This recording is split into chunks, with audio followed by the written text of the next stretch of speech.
आप देख रहे हैं सिटीजन वाइज। मैं हूं शब। सिटीजन वाइज में वक्त हो चुका है दिन भर की तमाम खबरों पर नजर डालने का। तो आइए देखते हैं क्या है आज की खबरों में। पटना हाईकोर्ट ने गुरुवार को राज्य सरकार को बड़ा झटका देते हुए आरक्षण कानून में किए गए हालिया संशोधन की संवैधानिक वैधता को खारिज कर दिया है। वहीं सरकार के कानून को चुनौती देने वाली रिट याचिकाओं की स्वीकृति दे दी है।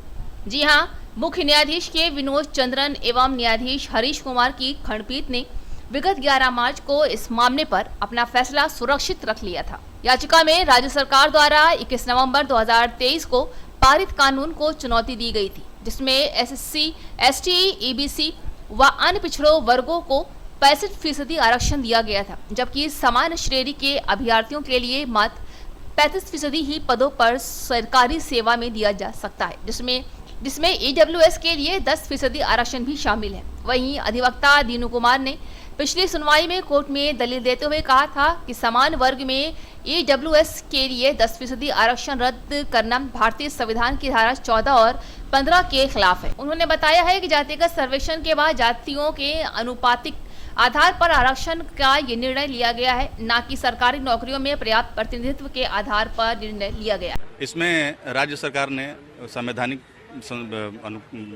नियमों को तोड़ मरोड़ करके 49.5 से बढ़ा के 65% कर दिया था शिक्षण संस्थानों में नामांकन में और पद सरकारी सेवाओं में सब के लिए। तो उसको इस पर बहस हुआ था, जिसको आज जजमेंट रिजर्व किया गया था। आज जजमेंट पर था केस। जजमेंट में ऑनरेबल डिवीजन बेंच, जिसको अध्यक्षता कर रहे थे ऑनरेबल चीफ जस्टिस के विनोद चंद्रन जी और हरीश कुमार सर थे, उसमें उनका ये हुआ कि भाई ये दोनों नोटिफिकेशन ये संवैधानिक दृष्टिकोण से गलत है और इनको उन्होंने सेटिसाइड किया, ये कहते हुए कि ये दोनों नोटिफिकेशन आर्टिकल 14, 15 और 21 के अगेंस्ट है। तो जो पहले का नियम है जो आरक्षण मिल वो लागू रहेगा?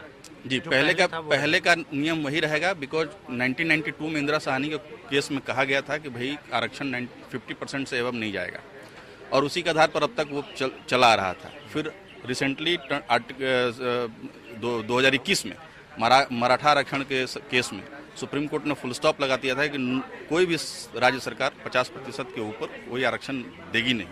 उसके बाद भी कास्ट बेस्ड सर्वे के आधार पर 65% कर दिया गया था बिहार सरकार के द्वारा, जिसको गलत पाते हुए कोर्ट ने इस चीज़ को सेटिसाइड। राज्य सरकार ने नई 2 कानून लाई थी। शिक्षण संस्थानों और रोजगार संस्थानों में 49.5% जो आरक्षण सीमा थी राज्य में पहले, उसको बढ़ाकर 65% की गई।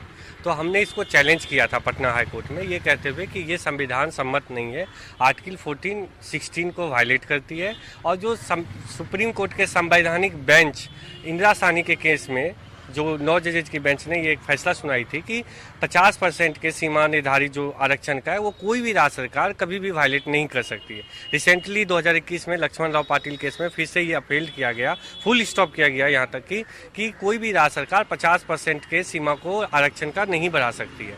इसके बावजूद भी राज्य सरकार ने 2 नए कानून लाया, आरक्षण की सीमा बढ़ाई, जिसको हमने चैलेंज किया और यही ग्राउंड लिया कि आर्टिकल 14, 16 का वायलेट करती है और 50% जो सीलिंग लिमिट सुप्रीम कोर्ट ने फिक्स किया था उसको भी ब्रीच कर रहा है।